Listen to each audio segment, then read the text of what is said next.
요즘에 뉴스에 자주 나오는 게 학교에서 학생들을 선생님들이 매를 대서 이제 이것이 문제가 돼가지고 이제 사회적 문제가 되는 경우가 종종 있습니다. 제가 중고등학교 다니던 시절에는 그것은 사회적 문제가 될 수 없었습니다. 선생님의 몽둥이는 선생님의 권위였고, 선생님의 몽둥이에 맞은 학생의 몸에서 피가 나고 멍이 들어도 학교 찾아오는 부모님은 단 한 분도 없었죠. 학교에 오면은 부끄러운 것이죠. 내 아이가 맞은 것 때문에 학교에 왔다. 그건 부끄러운 일이었습니다. 아무튼 지금도 생각할 때 참 많이 맞았던 것 같습니다. 하여튼 이 추억 속에 맞은 추억이 많은 거 보니까 많이 맞았습니다. 근데 선생님이 특히 남자 선생님들은 두꺼운 박달나무 같은 거를 이렇게 몽둥이를 하나씩 두껍게 동그란 몽둥이를 갖고 다니셨는데, 거기 보면 사랑의 매라고 이렇게 선생님들이 직접 써놓으신 경우가 있었습니다. 그걸로 이제 종아리를 맞거나, 혹은 이제 남학생들 같은 경우는 주로 허벅지를 많이 맞았는데, 허벅지를 맞으면서 늘 제 어린 마음에 과연 이 매는 사랑의 매일까? 정말 우리 선생님은 공정하게 나를 때리는 건가?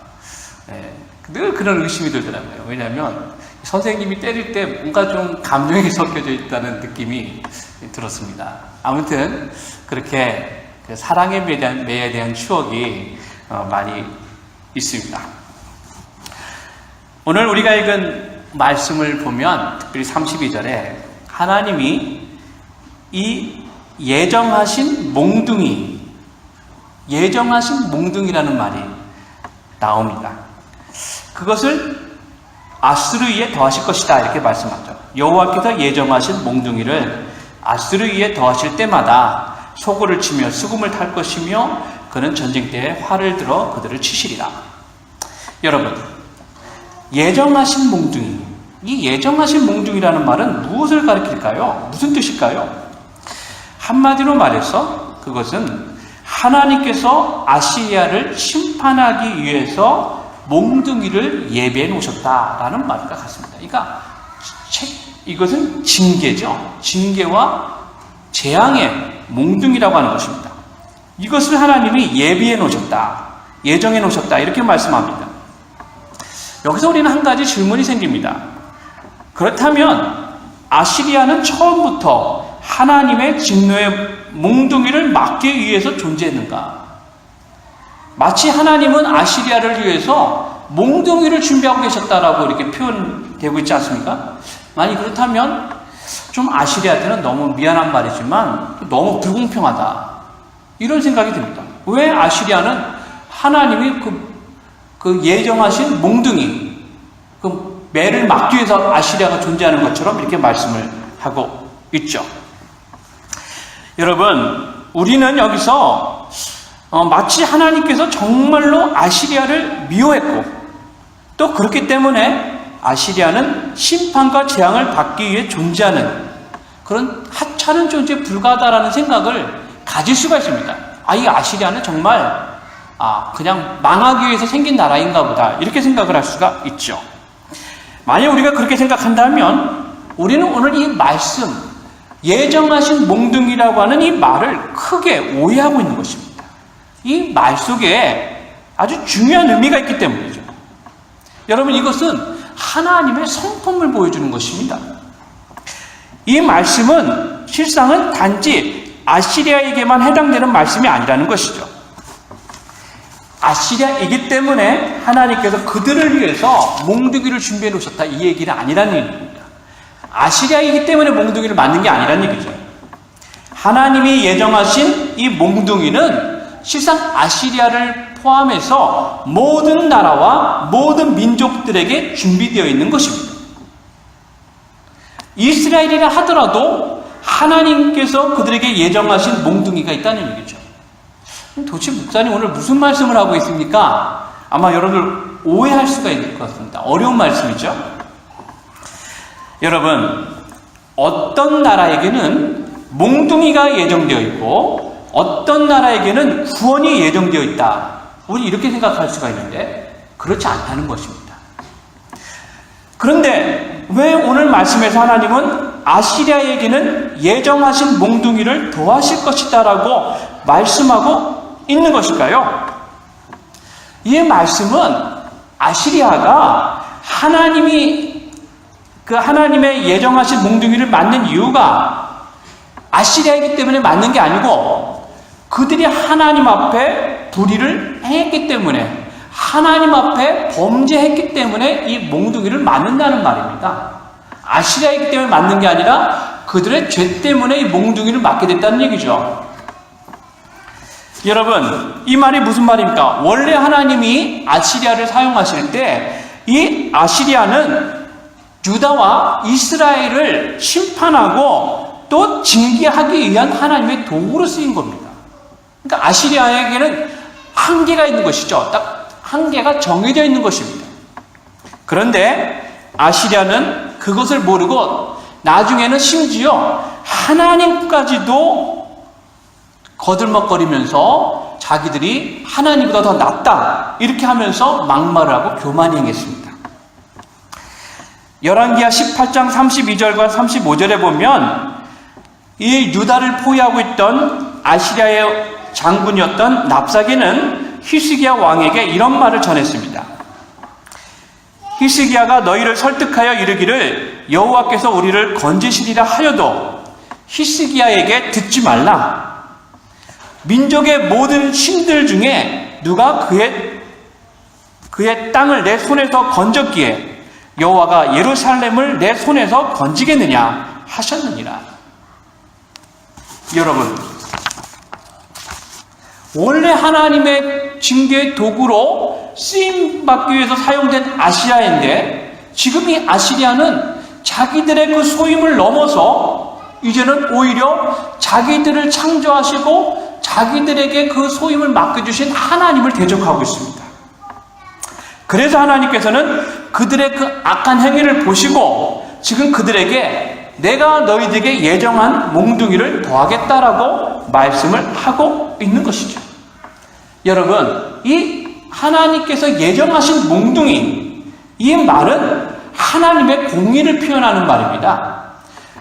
아시리아가 이 하나님의 예정하신 몽둥이를 피할 수가 없었는데 세상의 그 누구도 하나님의 예정하신 몽둥이를 피할 수가 없습니다. 오늘 말씀의 하이라이트는 여기입니다. 그 누구도 하나님의 예정하신 몽둥이를 피할 수는 없다. 왜냐하면 하나님은 결코 불의를 용납하시지 않기 때문이죠. 하나님은 의로우신 분이고 하나님은 불의와 악함을 용납하실 수가 없습니다. 사람은 불의한 일을 보고도 우리는 어떻게 합니까? 한쪽 눈을 살짝 감죠. 그냥 상황이 이런데 어쩔 수가 없이 하고 사람들은 대부분 눈 감아주는 일에 아주 익숙합니다. 사람이 그렇다고 해서 하나님도 그럴 것이다라고 생각하는 건 큰 오해입니다. 하나님은 공의로우신 분이죠. 하나님은 불의한 자에 대해서는 반드시 그의 예정하신 몽둥이를 하나님께서는 더하신다는 것입니다. 그 몽둥이로 그 사람을 징계하시고 그 사람에게 재앙을 내리신다고 하는 것이죠. 여러분, 제가 앞에서 아시리아를 말씀을 드렸습니다. 자, 우리가 한 가지 더 생각을 할 것은 이스라엘과 유다를 한번 여러분 생각을 해보십시오. 이스라엘과 유다는 하나님의 선택된 민족이라고 하는 자부심을 아주 강하게 가지고 있었습니다. 그들은 심지어 어떤 생각을 했냐면 우리는 하나님의 심판과 하나님의 진노를 받지 않을 것이다라고 그들은 확신했습니다. 확신이 너무나도 가득 차 있었던 것이죠. 그래서 아모스 9장 10절에 보니까 그들은 이렇게 말하면서 아주 그 확신을 가지고 있었던 것이죠.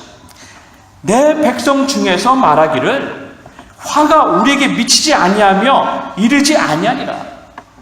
바로 이스라엘 사람들의 생각입니다. 하나님의 어떤 화도 우리에게 주시지 않는다는 것이죠. 우리는 하나님의 택한 민족이기 때문이다. 이렇게 생각을 하고 있었던 것입니다. 그때 선지자 아모스를 통해서 하나님께서는 그들의 생각이 얼마나 어리석고 얼마나 헛된 것인가를 분명하게 보여주셨습니다. 그리고 그들은 하나님의 공의를 어기고 불의를 행했기 때문에 하나님께서는 그들을 향해서 예정하신 몽둥이를 더하실 것이다. 이렇게 말합니다. 아모스서 9장 4절에 보니까 그 원수 앞에 사로잡혀 갈지라도 내가 거기서 칼을 명령하여 죽이게 할 것이라. 내가 그들에게 주목하여 화를 내리고 복을 내리지 아니하리라 하시니라. 누구에게 한 말씀입니까? 하나님의 백성이라고 일컫는 이스라엘과 유다에게 하시는 말씀입니다. 우리에게 화가 미치지 아니하리라고 그들은 확신했는데 하나님은 너에게 화가 미칠 것이다 라고 말씀하고 있는 것이죠. 왜입니까? 불의를 행했기 때문이죠. 불의를 행할 때 하나님의 예정하신 몽둥이는 즉각 반응한다는 것입니다. 성도 여러분, 하나님은 어떤 분입니까? 하나님은 예정하신 몽둥이를 늘 갖고 계시고 그것을 더하시는 분입니다. 여러분, 이 말씀을 우리가 아주 분명하게 알아야 되고 우리 마음에 크게 경고로 삼아야 됩니다. 우리가 불의하면서도 하나님이 우리를 사랑하시고 우리를 보호해 주실 것이다라고 우리가 오해할 수 있다는 얘기죠. 여러분, 하나님께서는 그 누구에게도 공의를 드러내시고 정의를 행하시는 분입니다. 여러분, 하나님의 공의에 예외가 있을까요? 하나님의 공의에는 예외가 없습니다. 사람들에게는 예외가 있어요. 아무리 정의로운 사람이라도요, 자기 가족들에게는 또 약하고, 이래서 문제가 되는 거죠. 하지만 공의의 주인이신 하나님은 결코 그의 공의를 포기하시는 분이 아니라는 얘기입니다. 우리가 불의를 행하고 있다면 우리의 불의는 하나님의 공의의 레이더에 걸려있는 것입니다. 하나님은 참고 계시는 것이지 그걸 그냥 용납하고 넘어가시는 분이 아니라는 것이에요. 하나님의 때에 하나님이 징치하실 것을 하나님께서는 기다리고 계시는 것이죠. 여러분, 하나님의 공의는 모든 사람들에게 동일하게 작용합니다. 이건 어떤 하나님이 세상을 통치하시는 원리예요. 원리라고 하는 것은 가장 기본적인 것이지 않습니까? 반드시 돌아가는 하나의 순리죠. 그 누구도 하나님의 이 예정하신 몽둥이 앞에서 방심할 수가 없습니다. 제가 한 가지 예를 들어보겠습니다. 만약 이런 사람이 있다고 합시다. 구원파 얘기하고 좀 비슷합니다만은, 나는 예수 그리스도를 믿고 나는 구원받았으니까 나는 어떤 죄를 저질러도 나의 구원은 변하지 않는다. 혹시 이렇게 생각하는 사람들이 있을 수 있습니다. 여러분, 내가 예수님을 믿는다고 한다면 나는 어떤 죄를 저질러도 여러분 상관이 없을까요? 나는 예수 믿으니까 자동으로 다 회개가 되고 자동으로 다 용서가 되고 나는 그냥 천국 티켓은 따놓은 당상이고, 우리 혹시 이렇게 생각하는 분들이 있을 수 있습니다. 예수님을 믿는다고 하면서도 음란한 죄를 범하고, 예수님을 믿는다고 하면서도 남을 속이고 남을 정죄하는 일에 앞서는 사람이 있습니다. 그러면서도 그는 나는 예수 믿기 때문에 내 문제는 다 해결이 됐어 라고 사람들은 생각을 한다는 것이죠. 여러분, 하나님의 공의의 몽둥이는, 예정하신 몽둥이는 아무리 예수님을 믿는다고 하더라도 결국 피할 수가 없습니다. 내가 예수님을 믿는다고 하더라도 내가 끊임없이 불의를 행하고 악을 행한다면 하나님의 공의를 피할 수 없다는 얘기예요. 이게 두려운 말이죠.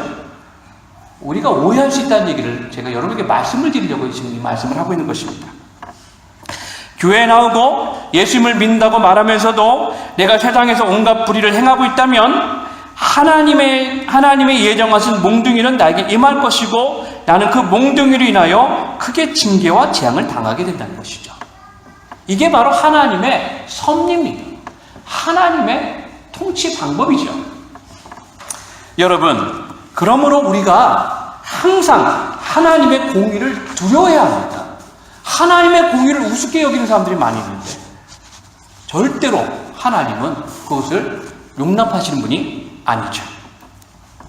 여러분, 이사야서 30장 18절, 오늘 우리가 읽은 말씀 앞부분에 보면 선지자 이사야는 하나님을 또 뭐라고 표현하고 있냐면 정의의 하나님이라고 불렀습니다. 정의의 하나님.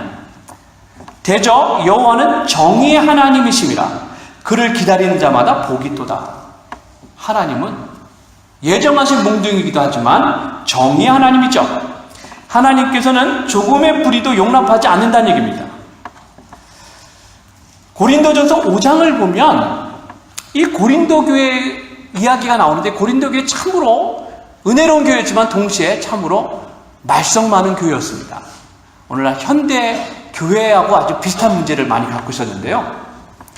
이 고린도 교회 내에 어떤 문제가 있었냐면, 어떤 사람이 아버지의 아내, 그 뭐가 되겠습니까? 계모죠, 계모. 아버지의 아내와 성관계를 갖는 일이 있었습니다. 이게 있을 수 없는 일이죠. 사도 바울은 그런 일을 행한 사람에 대해서 강력하게 그를 정죄했습니다. 고린도전서 5장 2절과 3절에 보니까 이렇게 말합니다. 그 일을 행한 자를 너희 중에서 쫓아내지 아니하였느냐? 이런 일을 행한 자를 이미 판단하였노라. 여러분, 바울은 그가 아무리 교회 성도이고 그가 스스로 하나님의 백성이라고 자부한다 할지라도 하나님의 분노와 재앙을 피할 수 없다라고 바울은 분명하게 말씀했습니다. 고린도전서 5장 5절에서 이렇게 말했죠. 이런 자를 사탄에게 내주었으니 이는 육신은 멸하고 영은 주 예수의 날에 구원을 받게 하려 합니다. 이 말씀 참 어려운 말씀이기도 하죠. 여러분, 이 말씀을 우리가 자세히 생각을 해보십시오. 그의 구원이 어떻게 되는 것은 우리에게 속한 일이 아닙니다. 그것은 하나님께 속한 일이기 때문에 판단할 수 없습니다. 그가 구원을 받을지 받을 수 없을지 그건 하나님께 속한 것이죠. 그러니까 우리는 판단할 수 없습니다. 하지만 우리가 판단할 수 있는 것은 무엇이냐? 그가 행한 불의와 악함에 대해서는 하나님께서 그에게 반드시 책임을 물으실 것이다 라고 바울이 분명하게 말하고 있는 것이죠. 건너뛰지 않는다는 얘기입니다. 그가 불의를 행했는데 하나님이 눈 감아주시겠다? 그렇지 않다는 것이죠. 절대로 하나님은 그 불의에 대해서 판단하시고 정죄하신다고 하는 것을 말씀하고 있는 것입니다. 여러분, 왜 그렇습니까? 하나님은 불의에 대해서 예정하신 몽둥이가 되시기 때문입니다.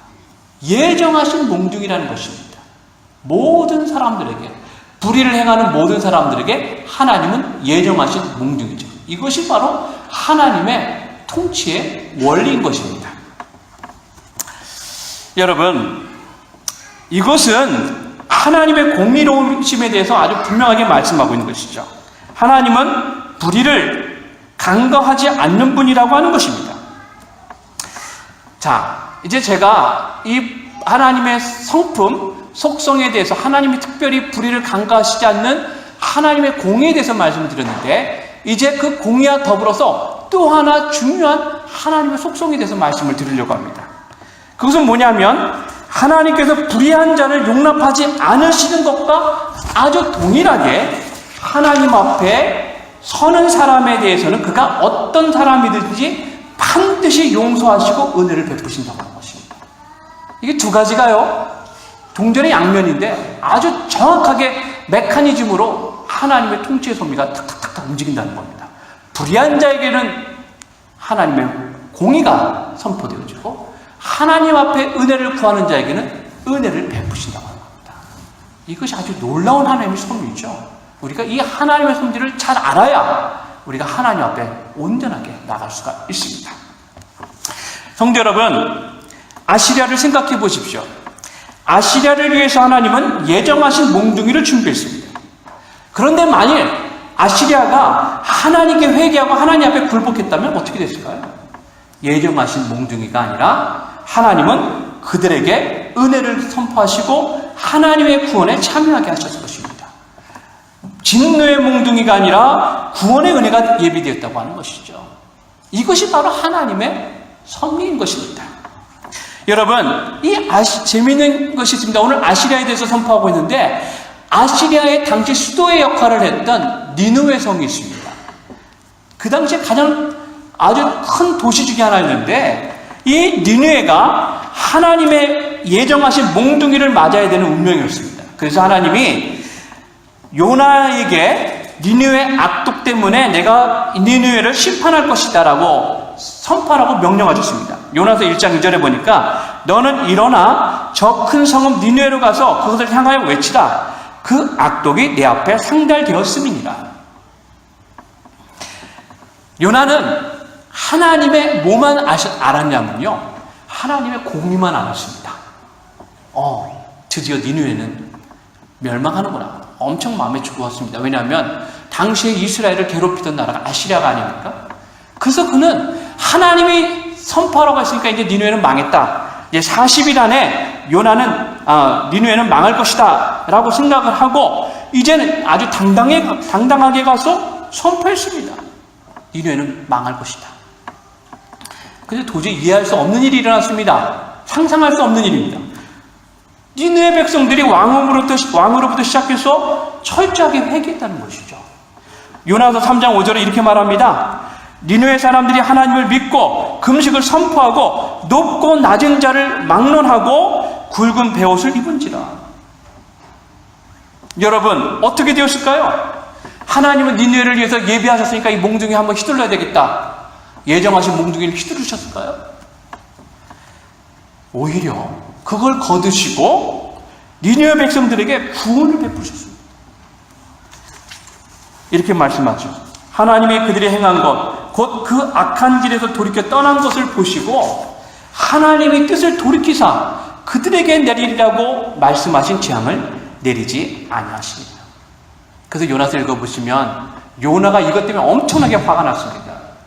아니 하나님이 한 입으로 두 말을 하시네. 왜냐? 요나는 한쪽밖에 몰랐거든요. 하나님은 불의를 행하는 자에게 벌을 주신다는 것만 생각한 겁니다. 그런데 하나님은 은혜를 베푸신다는 걸 그가 비로소 깨달은 것이죠, 나중에. 많은 사람들이 이게 한쪽 면밖에 모릅니다. 어떤 사람은 공의를 베푸신 하나님만 알고, 어떤 사람은 날마다 은혜를 베푸시는 하나님만 알고 있습니다. 그러다 보니까 잘못된 신앙을 갖기가 쉬운 것이죠. 성도 여러분, 하나님은 어떤 분입니까? 하나님은 그의 성품대로 행하시는 분입니다. 불의하고 악한 자들은 하나님이 예정하신 몽둥이를 절대로 피할 수가 없습니다. 여러분, 제가 여러분들에게 말씀드리는데 저와 여러분들 중에서라도, 우리 중에서라도 만일 불의에서 벗어나지 못하고 있다면 우리는 하나님이 예정하신 몽둥이가 반드시 하나님의 때에 올 것임을 심히 두려워해야 합니다.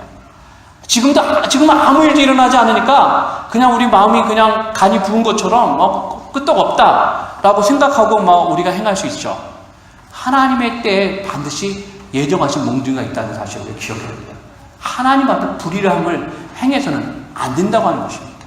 하나님은 결코 간과하지 않는 분이죠. 하지만 하나님은 어떤 분입니까? 하나님께 나가고 하나님께 회개하고 하나님의 은혜를 구하는 사람들을 절대 외면하지 않습니다. 여러분, 하나님은 어떤 분입니까? 긍휼의 하나님이시고 구원의 하나님이십니다. 하나님은 공의로우시지만 그를 찾는 모든 사람들을 기뻐하시고 그들을 반드시 구원하십니다. 여러분, 아합이라고 하는 왕이 얼마나 악한 왕인지 이스라엘의 악한 왕 중에 넘버1입니다.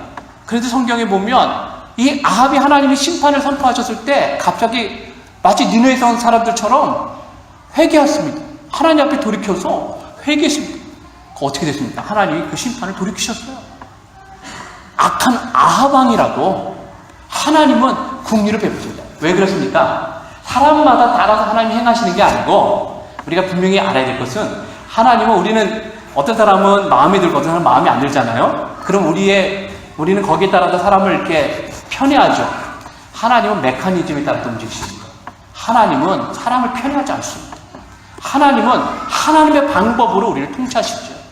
어떤 사람은 마음에 들고 어떤 사람은 마음에 안 들고 이것이 아니라 그가 공의를 행하는지 그가 하나님께 은혜를 구하는지 하나님 그것을 보시고 판단하시고 선택하신다고 하는 것입니다. 여러분, 하나님의 긍휼을 베푸시는 하나님이라는 것을 절정으로 보여주는 것이 무엇입니까? 바로 예수 그리스도입니다. 예수 그리스도는 하나님이 얼마나 우리를 사랑하시고 얼마나 우리를 구원하기를 원하시는가를 보여주는 분명한 증거가 됩니다. 사도 바울은 예수 그리스도를 통해서 드러난 하나님의 사랑을 너무나 커서 그 누구도 끊을 수 없다라고 그는 분명하게 선포했습니다. 로마서 8장 38절과 39절에 이렇게 말씀합니다. 내가 확신하노니 사망이나 생명이나 천사들이나 권세자들이나 현재일이나 장래일이나 높음이나 깊음이나 다른 어떤 피조물이라도 우리를 우리 주 그리스도 예수 안에 있는 하나님의 사랑에서 끊을 수 없으리라. 하나님의 사랑은 너무나 크고 놀랍죠. 실상은 하나님의 사랑은 너무나 커서 그의 정말 우리 하나님 앞에 범죄한 모든 사람들을 그 죄가 아무리 클지라도 하나님 앞에 나올 때 모든 사람들을 용서하고 그게 긍휼을 베풀어 주실 수 있다는 것입니다. 사랑하는 성도 여러분, 하나님께서 예정하신 몽둥이, 이 말은 하나님께서 얼마나 불의를 미워하시고 악한 자들을 멀리하시는가를 분명하게 보여주는 증거입니다. 그러므로 우리는 늘 불의한 일에 참여하지 않도록 늘 깨어 있어야 하고 늘 조심해야 합니다. 불의한 일, 사람은 잊어버릴지 모르지만 하나님은 절대 잊어버리지 않습니다. 하나님은 반드시 기억하시는 분이라고 하는 것이죠. 하지만 동시에 하나님께서는 불의를 미워하시는 만큼, 아니 그보다 더 많이 반드시 하나님을 찾는 사람들에게 은혜와 구원을 그리고 긍휼을 베푸시는 분이라고 하는 것입니다. 성도 여러분, 하나님은 절대로 그의 구원의 손을 놓지 않습니다. 그 어떤 상황에서도 하나님은 우리를 붙드시죠. 왜 그렇습니까? 그것이 바로 하나님의 성품이기 때문입니다. 내가 너희를 버리지 않냐. 내가 너희와 언제나 함께 하겠다. 하나님의 말씀입니다. 임마누엘, 하나님의 뜻입니다. 하나님이 우리와 함께 계시다. 성도 여러분, 우리는 그러므로 공의로우신 하나님을 두려워하면서도 동시에 절대적으로 신뢰할 수 있어야 됩니다. 이 두 가지 같이 있어야 됩니다. 두려워하고 신뢰해야 된다는 것이죠. 여러분, 우리는 공의로우신 하나님을 믿고 그 하나님을 온전히 의지합니다. 그것이 우리가 이 세상을 살아가면서 흔들리지 않고 낙심하지 않고 날마다 믿음 가운데서 견고하게 살아갈 수 있는 비결이라고 하는 것이죠. 여러분, 우리가 믿는 하나님은 어떤 분입니까? 우리는 혹시 하나님의 한쪽 면만 믿고 열심히 그 하나님만 우리가 따르고 있지는 않습니까? 공의로우신 하나님, 긍휼을 베푸시는 하나님, 불의를 용납하시지 않는 하나님, 그 메커니즘에 따라서 우리를 통치하시는 하나님, 우리는 그 하나님을 절대로 잊지 말아야 한다고 하는 것입니다. 공의로우신 하나님을 믿고 공의로우신 하나님을 의지함으로 진정으로 공의를 베푸시는 하나님을 우리 삶에서 온전히 경험하면서 날마다 그 가운데서 하나님의 은혜 가운데 살아가는 저와 여러분들 되시기를 예수님의 이름으로 축원을 드립니다. 기도하겠습니다. 하나님께서는 공의로우신 하나님, 하지만 또한 긍휼을 베푸시는 하나님이신 것을 믿습니다. 우리들 살아가면서 어떤 사람은 공의로운 하나님만 믿고, 어떤 사람은 날마다 내가 아무리 잘못해도 은혜만 베푸시는 하나님으로 믿는 사람들이 많이 있습니다. 하지만 하나님은 온전하신 하나님이십니다. 하나님은 불의를 용납하시지 않으시지만 또 하나님께 용서를 구하는 자를 반드시 용서하시는 참 사랑의 하나님이십니다. 우리가 이 하나님의 성품, 이 하나님의 속성을 온전히 깨닫게 해주시고 하나님을 두려워하는 마음을 갖게 해주시고 하나님을 경외하며 온전히 하나님께 영광 돌리는 하나님의 은혜를 날마다 경험하며 살아가는 저희가 될 수 있도록 도와주시고 함께하여 주시옵소서. 거룩하신 우리 주 예수 그리스도의 이름으로 기도드려옵나이다. 아멘.